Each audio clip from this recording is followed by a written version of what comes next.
Hello everyone, আমি Indrani. Welcome to my channel.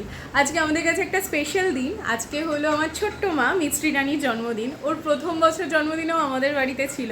আগের বছর আমরা নেপালে গিয়েছিলাম, কিন্তু এবছর তো আমরাও যাইনি, ও এখানে নেই। আর সকাল থেকে আমার সাথে ওর কথাও হয়নি। এবার বিষয় যেটা সেটা হচ্ছে, ফোন করেছিল দাদা, ফোন করেছিল, মা দেখেছে, কথা হয়েছে, কিন্তু আমি তখন ঘুমোচ্ছিলাম। আমি পরে এখন দাদাকে ফোন করলাম, তখন দাদা হয়তো ব্যস্ত ছিল। মোট কথা এখনো অবধি আমার কথা হয়নি। এবার আমি এই সাজুগুজু করে রেডি হয়েছি। আমি যাব এখন বিষ্ণুপুর মায়ের মন্দিরে পুজো দিতে। কবে থেকে ভাবছি যে যাব। আর আজকে একটা বিশেষ দিন, ভালো দিন পেয়েছি, আজকে মায়ের কাছে যাব। আর আমি ভেবেছি যে আমি কিছু মিষ্টি নেব, দিয়ে ওখানে তো আরও অনেক মানুষজন থাকে মন্দিরের বাইরে, সকলকে সেটা আমি দেবো আর কি। কারণ আমার মনে হয়েছে যে এই যে মিছরির জন্মদিন, এই আনন্দটা আমি আরও সবার মধ্যে যতটুকু পারবো ততটুকু আরও কিছু মানুষের মধ্যে সেই আনন্দটাকে আমি ছড়িয়ে দিতে পারি যাতে। আর আলাদা করে কি বলবো, লেট চলছি, চটপট করে বেরো, কারণ বেলা বেড়ে যাচ্ছে। তুমি রেডি?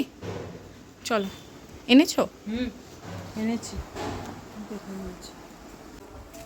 এখানে মা কি আছে মা? ডালপুরি আর মিষ্টি। যে মা সুন্দরভাবে গুছিয়ে এনেই দিয়েছে, অসুবিধা কিছু হবে না। যাই হোক, এখন ফাইনালি বেরোনো যাক।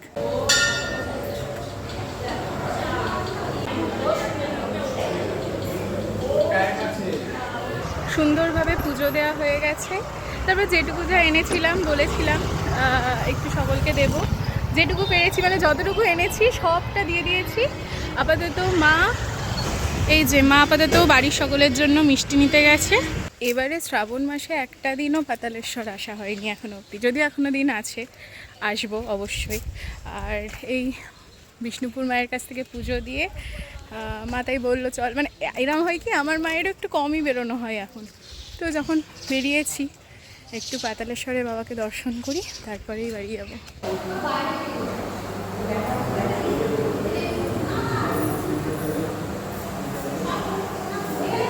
রোদ, গরম, ঠান্ডা যা হয়ে যাক, বৃষ্টি, এখানে পাতালেশ্বরে বাবাকে পুজো দিয়ে এসে বা দর্শন করে এসে বাইরে এসে চা খেতেই হবে।